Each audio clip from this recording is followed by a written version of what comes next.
Do you have healthy relationships that make you feel fulfilled inside? In this video, we're going to talk about how to build strong relationships.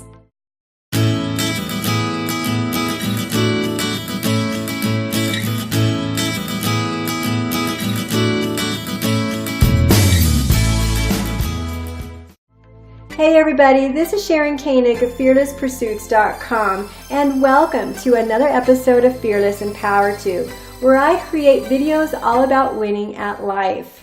So in this video, I want to break down how to build strong relationships because I had a discussion with someone who says he's not good at relationships. So unfortunately, he doesn't try. I felt like this was very important because a lot of people are going through their life feeling very disconnected and they're feeling alone.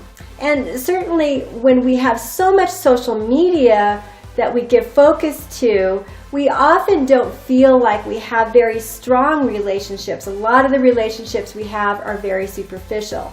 But when we actually get that one-on-one relationship, we want to make sure that we are being the best friend or the best partner and the best lover that we can be. So the way to do that, I think the most important part is to get out of ego. So maybe you're wondering what that means. Well, oftentimes when someone is talking to us, we're thinking about our response and how we relate to them. So we say, yeah, I feel that way too. Yeah, I did that. And so it could be one-upping them. It could be a way that you are trying to make them feel good by relating to them. But in a sense, everything that you say is I. And that's ego-based. So I think that we need to get out of ego and make it more about them. So this is something that is not easy for people to do when they've gotten in that habit of constantly responding in a relating sort of format. So always think about how you can make the other person feel closer to you, how you can make them feel like you are interested in them. That is key to building a strong relationship, is to make the other person feel like you are actually interested in what they have to say and what they're going through. So another key part of building strong relationships is simply nurturing the relationship. So you have a relationship with someone maybe that you don't see on a daily basis. So how can you make that relationship stay strong? Well, it's nurturing the relationship. It's giving them attention. It's staying in touch with them. You've got to make an effort to stay in touch with people. And with social media and texting, it really is very easy just to simply say, I'm thinking of you. Have a great day, right? And this is really helpful in making that relationship last a long time. So another thing that a lot of people do is something called trading. This is something that we see in romantic relationships a lot because we often take each other for granted. So what we do unconsciously is we say, I will only love you or give you love if you give me love the way that I want to be loved. And the thing is that it becomes very exhausting in relationships if it's one-sided.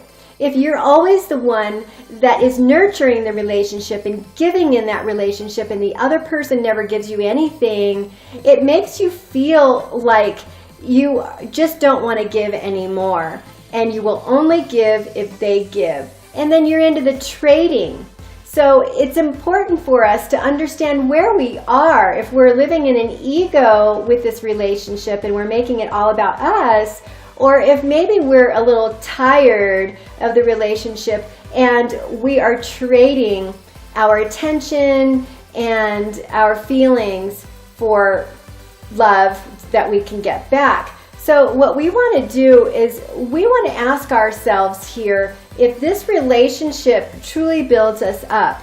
So oftentimes we have relationships with people because we don't want to be alone, not because they support us and they lift us up, not because they're actually good for us. So ask yourself if your relationships are actually healthy for you, if they're actually helping you in your future goals, if these people are in alignment with what your core values are. So I think this is something that we miss out on a lot. And honestly, if your relationships are not based on core values, if you don't have enough in common there, then you're not going to have a strong relationship. So it makes it very difficult for you to nurture the relationship if you feel like it's maybe a toxic relationship. So in the comments section below, go ahead and tell me if you have a toxic relationship, but you don't know how to deal with it. Maybe tell me if you're dealing with weak relationships. So I hope this video was helpful for you, and thank you so much for watching. This is Sharon Koenig, and I am out.